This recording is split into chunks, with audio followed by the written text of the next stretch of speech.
अस्सलाम वालेकुम दोस्तों, कैसे हैं आप लोग। उम्मीद है आप लोग खुश होंगे, हंसते मुस्कुराते होंगे। तो आज मैं आप लोग के लिए लाई हूँ तंदूरी फ़िश कटलेट्स की रेसिपी। ये बड़े मज़ेदार से हैं और बड़े क्रिस्पी और करारे से हैं। जो लोग स्नैक्स मज़ेदार से और स्पाइसी स्नैक्स खाने की शौकीन हैं, उनके लिए तो आज ये रेसिपी बड़ी अहम और इम्पोर्टेंट बनने वाली है। तो बड़े ज़बरदस्त से हैं ये तंदूरी कटलेट्स। इसमें तंदूरी मसाले का जायका और अरोमा बड़ा ज़बरदस्त सा लुक देता है। बड़े मज़ेदार सी रेसिपी है, तो मेरी वीडियो को एंड तक ज़रूर देखिएगा। अगर अच्छी लगे तो लाइक कर दीजिएगा और मेरे चैनल जिन्होंने अभी तक सब्सक्राइब नहीं किया वह सब्सक्राइब कर दें। तो चलें स्टार्ट करते हैं। इसके लिए मैंने लिए है सिंघाड़ा मछली। 1.5 किलो के करीब सिंघाड़ा मछली है। इसको अच्छी तरह से धोकर मैंने एक पतीली में सेट कर दिया है, रख दिया है। अच्छा, ये है कांटे वाली मछली। क्योंकि कांटे वाली मछली जो होती है ना, ज़रा जायकेदार सी होती है, तो मैंने कांटे वाली मछली ली है। इसके कांटे निकालना पड़ेंगे, तो पहले मैं इसको बॉईल करूँगी। बॉईल करके फिर इसके कांटे निकाल के अलग कर दूँगी और रेशा अलग कर दूँगी। तो इसके लिए मैंने 4-5 लहसुन के जवों को बारीक काट कर वो मैं इसमें डाल रही हूँ, तब क्योंकि ये मछली में स्मेल होती है तो वो स्मेल ख़त्म हो जाएगी। थोड़ी सी लहसुन के साथ में ये उबलेंगे ना, बॉयल होंगे, तो ज़रा लहसुन की अच्छी सी स्मेल आएगी, खुशबू आएगी। तो इसलिए मैंने सारी मछली के पीसेस पे मैंने लहसुन के जवे रख दिए हैं और इसमें डाल दिया है 3-4 पानी। 3-4 गिलास मैंने पानी डाल दिया है इसमें, और इसको मैं ढककर गलने के लिए 15 से 20 मिनट तक के लिए स्लो आंच पे रख दूँगी। तो दोस्तों हो गए हैं 15 से 20 मिनट। देखिए मछली तैयार हो चुकी है, बिल्कुल नरम हो गई है। इसे निकाल कर पानी खुश्क हो गया है इसका सारा।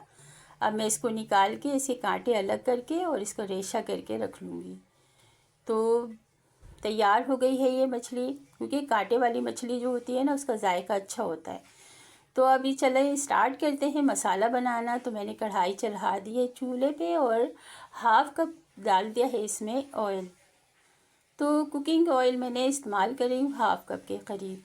तो तेल थोड़ा सा गर्म हो जाएगा तो मैं इसमें डालूँगी 1 टेबल स्पून के करीब मैंने डाला है अदरक लहसुन का पेस्ट। अब अदरक लहसुन का पेस्ट थोड़ा ब्राउन सा हो गया ना, तो इसमें थोड़ा सा पानी डाल के हम इसे भून लेंगे। अब इसमें डालेंगे हम टिक्का मसाला। ये होममेड है, इसकी रेसिपी मैं आप लोगों से शेयर कर चुकी हूँ। तो 3 टेबल स्पून मैंने डाल दिया है टिक्का मसाला और इसे अच्छी तरह से भून लिया है। अब इसमें मैंने डाला है 2 टेबल स्पून के करीब दही। तो दही आप अपनी टेस्ट के लिहाज से डालें। अगर स्किप कर सकते हैं स्किप कर सकते हैं, अगर नहीं डालना चाहते स्किप कर दें। तो दही को अच्छी तरह से मैंने इसके मसाले में अच्छी तरह से मिला दिया है। अब ये मछली जो मैंने कांटे निकाल के रखी थी ना, अब वो सारी मछली मैंने अब इसमें डाल दूँगी। कांटे निकाल के मछली का वज़न हो गया है 750 ग्राम के करीब, यानी 2.5 पाव के करीब हो गए हैं ये मछली। अच्छी तरह से कांटे मैंने सारे निकाल लिए हैं इसके, और आप ज़रा देख कर कांटे निकालिएगा। तो कांटे वाली जो मछली होती है ना, तो इसका जायका अपना अलग होता है। अब ये सारा हम अच्छी तरह से मसाला मिला देंगे, मिक्स कर देंगे मछली में। और भुना हुआ है मसाला तो पहले से, अब मछली में अच्छी तरह से सारा मसाला मिक्स कर देंगे। तो दोस्तों ये देखिए कर लिया है, मसाला मिक्स हो गया है अच्छी तरह से। अब हम इसको देंगे कोयले की स्टीम, क्योंकि ये तंदूरी मसाला है ना, तंदूरी कटलेट्स बन रहे हैं आज। तो बड़े ज़बरदस्त से और बड़ी मज़ेदार से कटलेट्स हैं। आप रेसिपी ट्राई ज़रूर कीजिएगा। तो मैंने एक कटोरी रख दी है और दहकता हुआ ये कोयला है, ज़रा पूरा अच्छी तरह दहका लिया है। इसमें थोड़ा सा तेल डालूँगी, 1 टीस्पून मैंने तेल डाल के इसको हम ढक के जल्दी से रख देंगे। तो स्मोक का ये तरीका होता है कि जब इसका धुआं बिल्कुल ख़त्म हो जाए ना, तो हम इसको हटाएंगे। देखें कंप्लीट सा धुआं ख़त्म हो गया। अब कंप्लीट से ये पूरा जो ना स्मोक जो है, स्टीम इस मसाले में, इस आमिज़े में अच्छी तरह से रच बस गई है। अब इसमें हम कुछ और फ्लेवर भी डालेंगे। तो मैं कॉर्नफ्लोर के 3 टेबल स्पून मैंने कॉर्नफ्लोर डाला है इसमें, और एक बड़े साइज़ की प्याज को बारीक चॉप करके वो भी मैंने इसमें शामिल कर दिया है।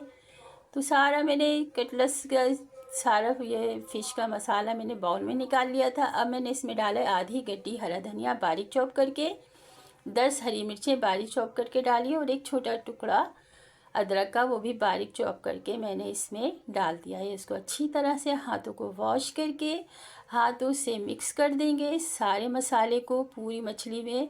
और इसमें मैं डालूँगी एक अंडा।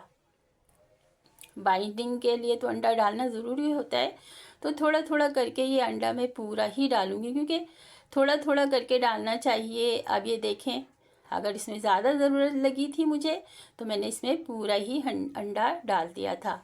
तो ये तैयार हो गया। अब इसके मैंने बना लिए हैं कटलेट्स। तो ये दोस्तों इतने बने हैं, तकरीबन 24-25 कटलेट्स बन गए हैं, यानी 2.5 पाव फ़िश में 24-25 कटलेट्स अच्छे खासे बड़े बड़े बन गए हैं। तो मैंने अब इसको रख दिया है फ्राई पैन। अब इसको जल्दी जल्दी से झटपट फ्राई कर लेंगे और निकालेंगे सर्व करने के लिए। तो मैंने तेल डाल दिया है और अब इसे फ्राई करने के लिए कटलेट्स को डालना शुरू कर दिया है।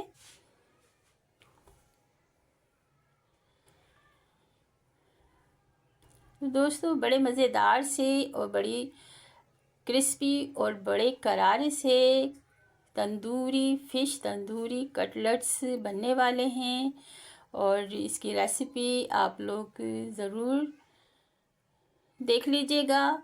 और बड़ी मज़ेदार सी रेसिपी है, आप ट्राई ज़रूर कीजिएगा।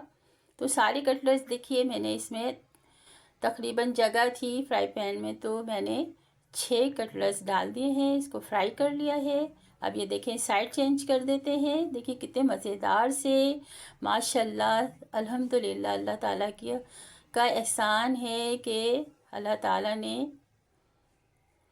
इंसान को इतनी अक्ल दी कि वो अपने लिए तरह तरह की ग़िज़ा बनाते हैं। तो देखिए कितना मज़ेदार सा और कितना खूबसूरत सा कलर आया है, अल्लाह ताला का एहसान है। बड़ा ज़बरदस्त सा माशाल्लाह से, अल्हम्दुलिल्लाह। देखिए सारे कटलेट्स मैंने आराम से, देखें इसकी साइड चेंज हो गई है, ज़रा से भी ना ये टूटे हैं और ना बिखरे हैं। देखिए अब इसकी साइड चेंज कर दी है मैंने, और ये अपनी साइज़ से डबल हो जाते हैं। मछली के जो कटलेट्स होते हैं इनकी यही होती है पहचान। देखिए मैंने पतले पतले से बनाए थे और देखिए कितने मोटे मोटे से हो गए। तो ये एक अच्छी चीज़ होती है। तो अब ये फ्राई हो गए हैं, मैं सारे निकाल लेती हूँ कटलेट्स। और ये देखिए कितने मोटे मोटे से हो गए, बड़े ज़बरदस्त से क्रिस्पी से करारे से तंदूरी फ़िश कटलेट्स तल के फ्राई होके तैयार हो गए हैं। अब मैं डिश आउट कर रही हूँ, इनको निकाल के फ्राई पैन से निकाल रही हूँ। ये देखिए कितने थिक से हो गए हैं ना, और मेरे हालांकि बहुत पतले से बनाए थे, तो ये बड़े, ये देखिए कितने पतले पतले से बनाए मैंने, और तलकर ये डबल, इनका साइज़ डबल हो जाता है। तो इस तरह मैंने सारे कटलेट्स फ्राई कर लिए हैं। बड़े ज़बरदस्त से, बड़े मज़ेदार से और क्रिस्पी और करारे कटलेट्स तैयार हो गए हैं। तो दोस्तों ये थी मेरी रेसिपी, तंदूरी फ़िश कटलेट्स की रेसिपी। कैसी लगी आप लोगों को? अगर अच्छी लगी तो लाइक कर दीजिएगा, और मेरी वीडियो को एंड तक ज़रूर देखिएगा, और मेरी वीडियो को शेयर भी कर दें अपने दोस्तों को, अपने फैमिली मेम्बर और जानने वालों को, अपने प्यारों को। तो मिलते हैं एक और अच्छी सी रेसिपी के साथ। इजाज़त दीजिए। अल्लाह हाफिज़। अल्लाह निगहबान। अल्लाह ताला आपके दस्तरख़्वान को वसी करे और आपके खानों में जायका दे।